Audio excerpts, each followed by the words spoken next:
সুন্দরবন লোকনাথ ট্রাভেলসে যে 2 রাত 3 দিন কাটালেন, খাওয়া দাওয়া, স্টাফদের ব্যবহার, বোট রুম সব মিলিয়ে কেমন ছিল? একটু চিন্তিত ছিলাম। আর প্রথমত আমি একটা কথা বলে নিই, আমি কোনো ইউটিউবার নই, কোনো ব্লগারও নই।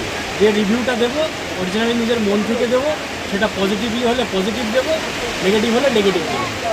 ঠিক আছে? হ্যাঁ বলুন। একটু ওয়ারিড ছিলাম, প্রথমবার সুন্দরবন আসছি, কেমন হবে। আমি আর আমার মিসেস এসছি। লোকনাথ ট্রাভেলস থ্রু হোয়াটসঅ্যাপের মাধ্যমে যে তাদের যে লিস্ট ছিল, ভ্রমণের তালিকা ছিল বা খাওয়া দাওয়ার যে এটা ছিল, পাঠিয়েছিল আমাকে। একটু অডিট ছিলাম যে জিনিসগুলো সব ফুলফিল করতে পারবেন তো ওনারা। কিন্তু এক কথায় বলতে গেলে সমস্ত কিছুতে ওনারা জল ঢেলে দিয়ে ওনাদের জায়গাটা ওনারা ঠিক রেখেছেন। এবং আমি স্ট্রংলি সাজেস্ট করব, যদি কেউ সুন্দরবন আসতে চান, লোকনাথ ট্রাভেলসের মাধ্যমে আসবেন। You will be definitely fulfill your aim. খাওয়া দাওয়া হোটেল সব ঠিক ছিল? এ টু জেড, মানে প্রথম দিন থেকে শুরু করে বোটে ওঠা থেকে শুরু করে, বোটে ওঠা তো অনেক পরের ব্যাপার, ক্যানিং স্টেশন থেকে শুরু করে ওনাদের যে ব্যবহার পেয়েছি।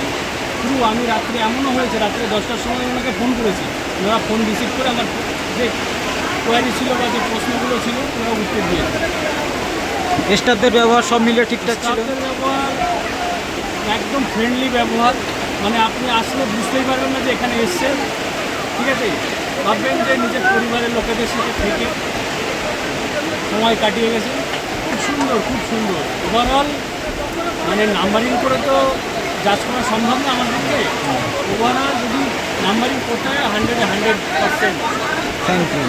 and I will strongly suggest every person who will come Sundarban for traveling, go through Loknath Travel Agency, and you will be definitely fulfill your aim. Thank you. এখানকার রান্নাবান্না একদম ঘরোয়া পরিবেশ, একদম না রিচ খাবার আছে না কিছু, মনে হবে না আমি বাড়ির খাবার খাচ্ছি। এবং কিছু কিছু পার্সন আছে যারা আমাদের সেবায় নিয়োজিত, যারা আমরা বলি স্টাফ, অ্যাকচুয়ালি তারা বন্ধুর মতো হয়ে গেছে। আপনারা আসুন লোকনাথ ট্রাভেলসের মাধ্যমে। আমি মনে করব আমার এই কথাটা যদি আপনাদের কাছে পৌঁছায়, আপনারা অবশ্যই কথাটার জাজমেন্ট করতে পারবেন। Thank you.